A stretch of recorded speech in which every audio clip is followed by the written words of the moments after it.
तो यहाँ पर ये लोगों ने डिसाइड किया कि भाई हम जो है अगर एक दूसरे पे ट्रस्ट करना है तो हम क्या करेंगे, सबसे पहले हम एक रूल्स लिखेंगे, ठीक है। रूल्स मतलब इन द सेंस हम उसको कहेंगे कॉन्स्टिट्यूशन, ठीक है, ताकि हम सब क्या है उसको अबाइड कर सके, मतलब हम उसको फॉलो कर सके। जैसे कि मान लो कोई फुटबॉल की गेम है, ठीक है, अगर फुटबॉल की गेम में कोई रूल्स एंड रेगुलेशन नहीं होते तो क्या होता, फुटबॉल फुटबॉल की गेम होती ही नहीं। वो चाहे फिर कोई इसको बास्केटबॉल की तरह खेलता, कोई उसको रग्बी की तरह खेलता। तो हर एक गेम के अपने अपने रूल्स होते हैं, है ना। तो यहाँ पर भी ये लोगों ने क्या कहा कि हम जो है वो मतलब हमारे लिए एक सेट ऑफ रूल्स बनाएंगे, कॉन्स्टिट्यूशन बनाएंगे, और सबको मतलब उसे फॉलो करना पड़ेगा। This rules lay down how the rulers are to be chosen in future.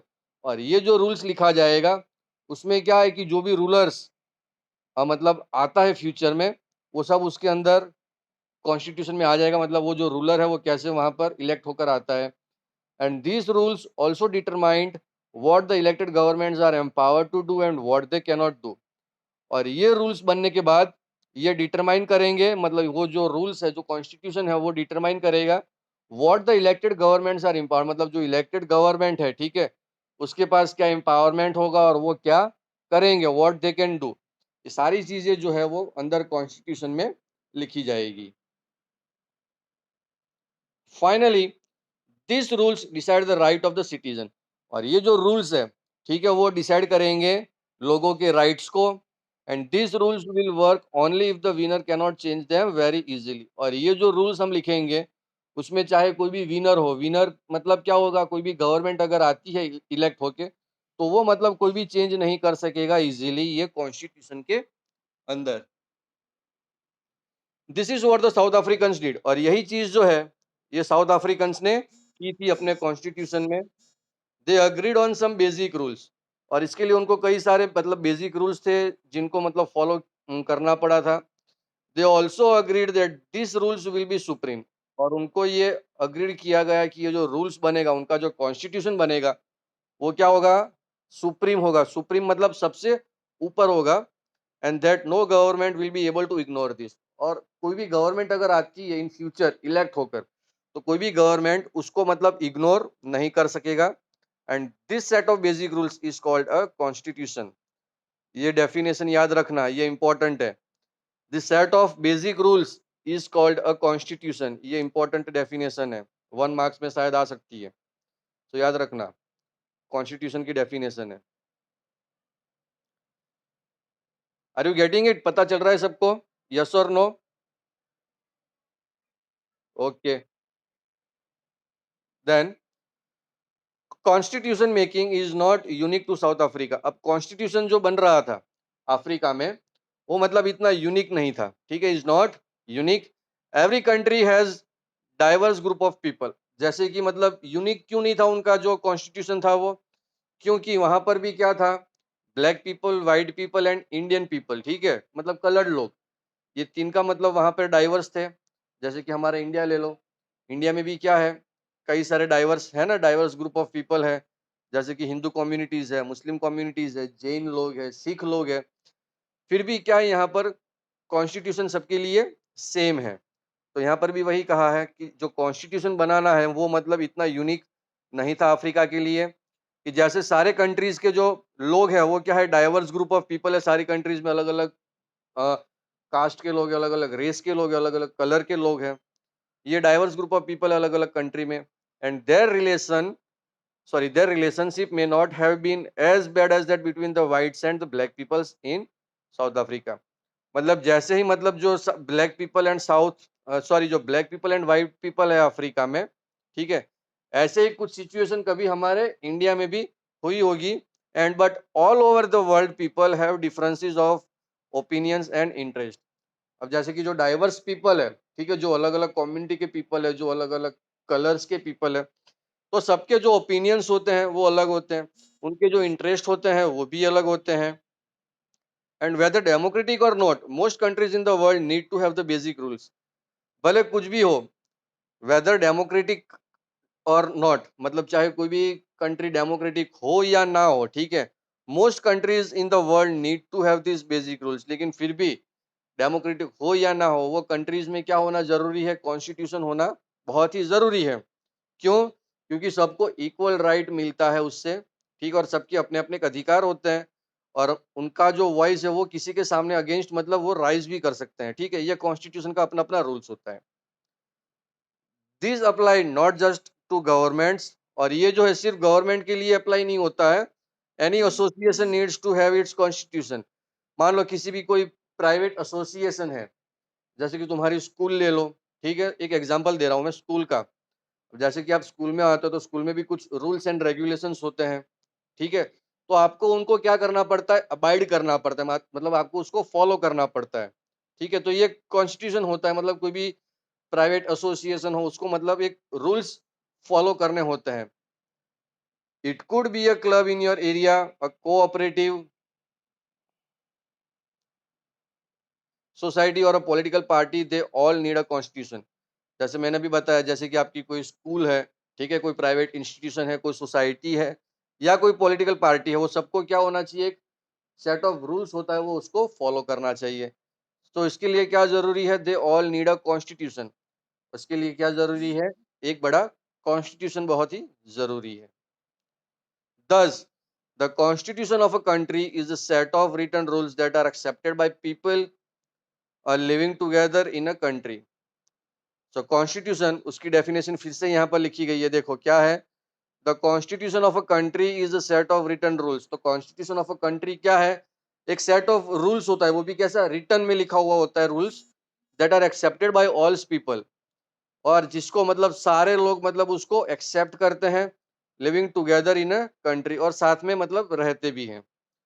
Constitution is the supreme law, और कॉन्स्टिट्यूशन जो है वो एक सुप्रीम लॉ है, मतलब सबसे ऊपर है वो, सुप्रीम, सुप्रीम मतलब सबसे ऊपर है, ठीक है, that determines the relationship among people living in a territory called citizen, and also the relationship between the people and government. A constitution do many things, और कॉन्स्टिट्यूशन से क्या होता है कि सारे लोग जो है, ठीक है, चाहे वो अलग रेस के पीपल हो, अलग कम्युनिटी के पीपल हो, वो सब क्या करते हैं, एक साथ मतलब मिलजुल के रहते हैं, among people in a territory, right, and also the relationship between the people, और उसमें जो रिलेशन है वो भी मतलब मेंटेन होता है कॉन्स्टिट्यूशन से, और गवर्नमेंट जो है वो भी मतलब गवर्नमेंट भी मेंटेन करती है, ये जो कॉन्स्टिट्यूशन उसको गवर्नमेंट भी मतलब फॉलो करती है।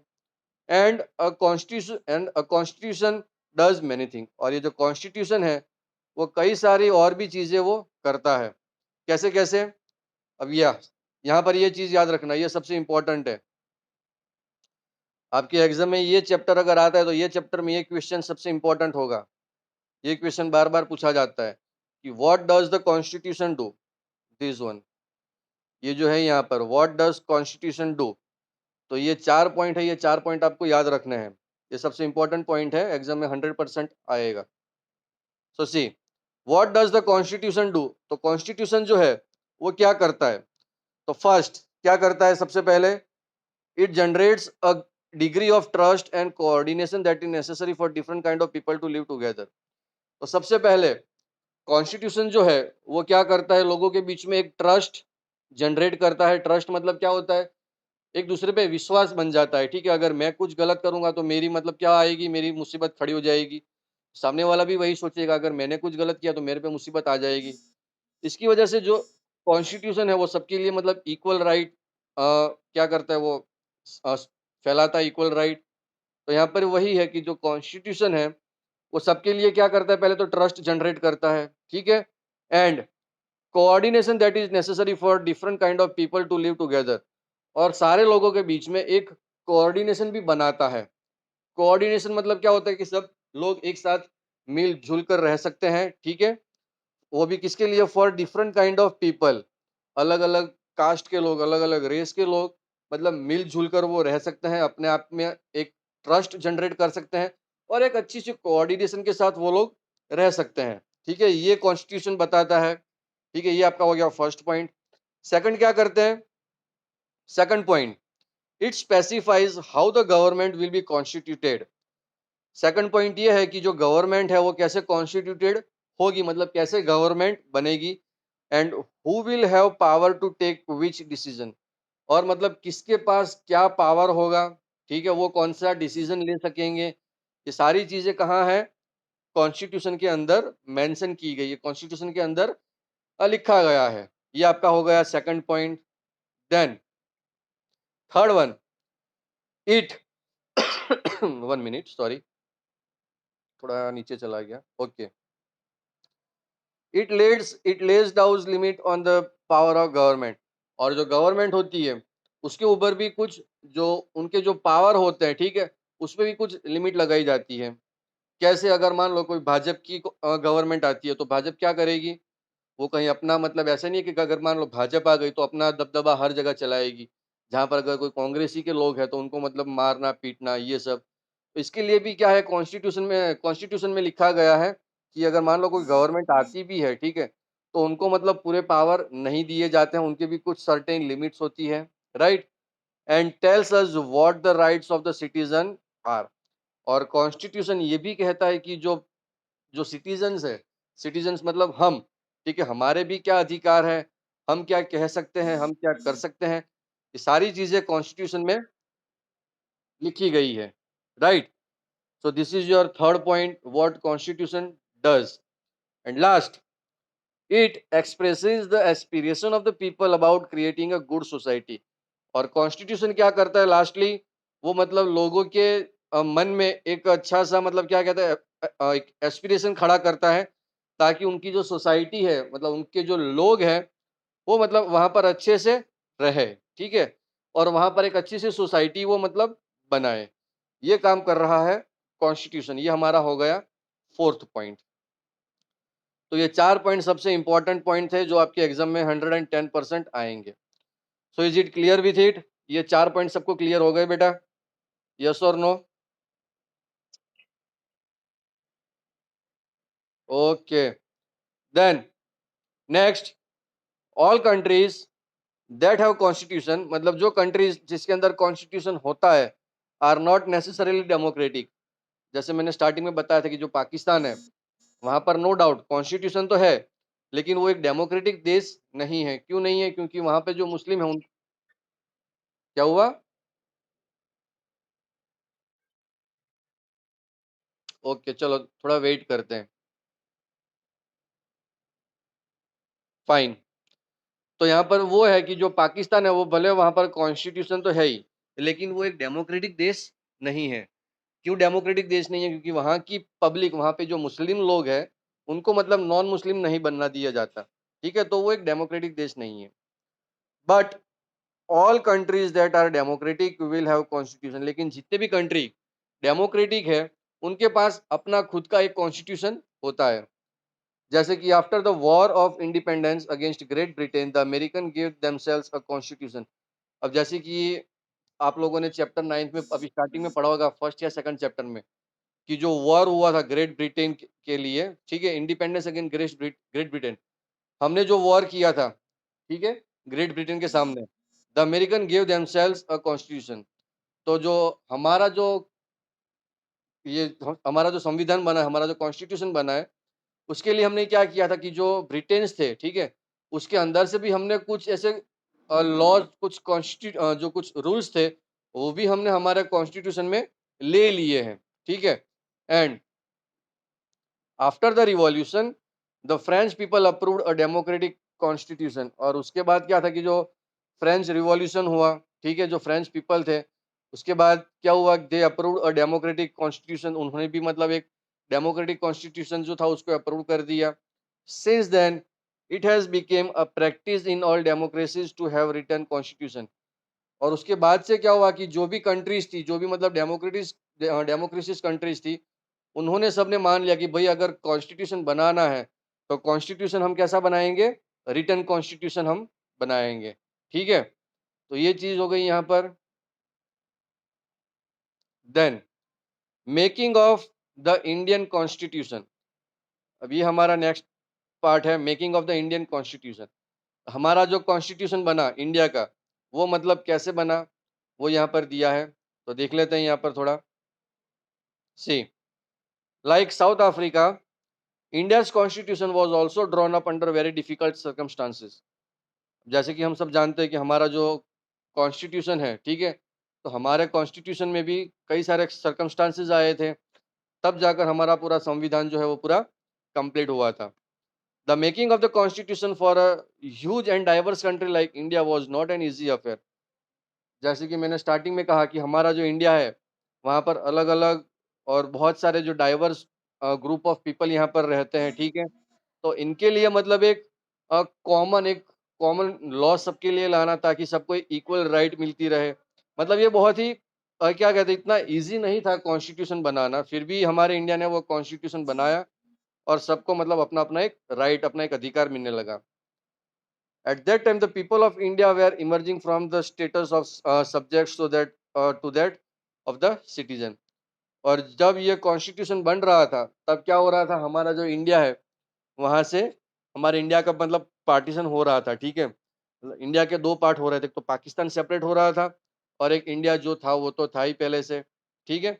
और हमारे ऊपर भी क्या था उस टाइम पे, ब्रिटिश का रूल चल रहा था, मतलब ब्रिटिश का पूरा राज चल रहा था हमारे ऊपर। The country was The country was born through a partition on the basis of religious differences. और जब वो ब्रिटिश का राज चल रहा था तो 1947 में इंडिया और पाकिस्तान दोनों में क्या होगा, एक पार्टीशन होने लगा था, ठीक है? वो भी किसके डिफरेंसेस पे? अपने क्या कहते हैं, कास्ट के उसके ऊपर मतलब डिफरेंसेस हो रहे, मतलब रिलीजियस के ऊपर वहां पर डिफरेंसेस हो रहे थे इंडिया पाकिस्तान के। And this was a traumatic experience for the people of India and Pakistan. और ये मतलब एक बहुत ही क्या कहते हैं, ट्रॉमेटिक मतलब बहुत ही खतरनाक मतलब एक्सपीरियंस था हमारे इंडिया के और पाकिस्तान के लोगों के लिए। At least 10 lakh people where killed on both sides of the border in partition related violence. और उस टाइम पे जब ये पार्टीशन हो रहा था ना 1947 में, तब क्या हुआ था कि 10 lakh people where killed, 10 lakh लोग मारे गए थे। किस पे? On the basis of border in partition related violence. तो जो पार्टीशन हो रहा था, वहाँ पर मतलब 10 लाख लोग मारे गए थे, तो वहाँ पर दंगे भी काफ़ी हो रहे थे, वायलेंस मतलब दंगे होते हैं, ठीक है? ये पार्टीशन में। And there was another problem, और उसके बाद एक और प्रॉब्लम थी, तो क्या थी problem? The British had left it to the rulers of the princely state to decide whether they wanted to merge with India और विथ पाकिस्तान और रिमेन इंडिपेंडेंट। अब जो ये दूसरी प्रॉब्लम आई थी, चलो इंडिया पाकिस्तान तो सेपरेट हो गया, ठीक है? पाकिस्तान को एक अलग कंट्री बना दी। अब बात आई थी कि जो प्रिंसली स्टेट थे, प्रिंसली स्टेट मतलब जो राजा रजवाड़े थे, उनको मतलब ब्रिटिशर्स ने कहा कि आप जो है वो मतलब आप चाहो तो आप पाकिस्तान में मर्ज कर सकते हो, मतलब आप पाकिस्तान में जॉइंट हो सकते हो। अगर आप चाहो तो इंडिया में जॉइंट हो सकते हो, और अगर आप चाहो तो आप इंडिपेंडेंट रह सकते हो। इंडिपेंडेंट मतलब आप अपना एक अलग देश बना सकते हो, ठीक है? ये भी चीज़ें मतलब हमारा जो कॉन्स्टिट्यूशन बना, तो ये सारी चीज़ें भी देखनी थी उनको, ठीक है? The merger of this princely state was a difficult and uncertain task. यहाँ पर जो ये प्रिंसली स्टेट है, तो उनके लिए भी मतलब एक बहुत ही बड़ा एक डिफिकल्ट टास्क था, ठीक है? अगर हम कोई कॉन्स्टिट्यूशन बना रहे हैं, अगर मान लो कोई इंडिया का कोई प्रिंसली स्टेट है, अगर वो पाकिस्तान में जाकर मर्ज हो रहा है, तो उसके लिए फिर कुछ अलग लॉज़ बनाने पड़ेंगे। अगर इंडिया के साथ मर्ज हो रहा है तो कोई बात नहीं है। अगर मान लो वो कोई अपना इंडिपेंडेंट स्टेट बना लेता है, ठीक है? अपना कोई इंडिपेंडेंट कंट्री बना लेता है वो, तो अलग से उसका एक लॉ बनाना पड़ेगा। तो ये सारी चीज़ें थी यहाँ पर, और ये मतलब एक बहुत ही डिफिकल्ट टास्क था, एक अनसर्टेन टास्क था। And when the constitution being written, अब जब ये कॉन्स्टिट्यूशन जो है वो लिखा जा रहा था, the future of the country did not look as secure as it does today. अब जब ये कॉन्स्टिट्यूशन लिखा जा रहा था, तो मतलब इतना क्या कहते हैं, सिक्योर नहीं था कि हम जो ये कॉन्स्टिट्यूशन बना रहे हैं, वो इन फ्यूचर क्या होगा, एकदम सिक्योर होगा। लेकिन अभी तो क्या है, हमारा जो कॉन्स्टिट्यूशन है, हमारे यहाँ के जो अलग-अलग रिलीजियस के जो पीपल अभी रह रहे हैं, वो सब मतलब क्या है, कॉन्स्टिट्यूशन से एकदम सिक्योर है, ठीक है? तो पहले मतलब लोगों को डर लगा रहता था कि अगर ये कॉन्स्टिट्यूशन बन गया, तो कुछ ऊँच-नीच हो जाएगी, ठीक है? कुछ गड़बड़ हो जाएगी। लेकिन ऐसा कुछ भी नहीं था। कॉन्स्टिट्यूशन बन भी गया और लोग उसको फॉलो भी कर रहे हैं आज के टाइम में। The makers of the constitution had anxieties about the present and the future of the countries। और जो मेकर्स थे, जैसे कि ये जो कॉन्स्टिट्यूशन बना, तो ये जो बनाने वाले थे कॉन्स्टिट्यूशन, उनके मतलब एक अंदर एक एंग्जाइटीज थी, ठीक है? एक परेशानी थी about the present and the future of the country. Obvious सी बात है, अगर आप कोई कॉन्स्टिट्यूशन बना रहे हो, ठीक है? वो भी किसके लिए? पूरे देश के लिए। तो उनको भी मतलब परेशानी तो रहती होगी कि अगर मान लो हम कोई कॉन्स्टिट्यूशन बना रहे हैं, अगर इसमें मान लो कोई गड़बड़ी है, अगर इन फ्यूचर कोई गड़बड़ी होती भी है, ठीक है, तो कल उठ के कुछ गलत भी हो सकता है। तो ये सारी परेशानियाँ वो मेकर्स के अंदर भी रहती थी, ठीक है, प्रेज़ेंट और फ्यूचर को लेकर, ये था। Then after we have the path to constitution. एक काम करते हैं स्टूडेंट्स, आज के लिए यहाँ तक रखते हैं हम।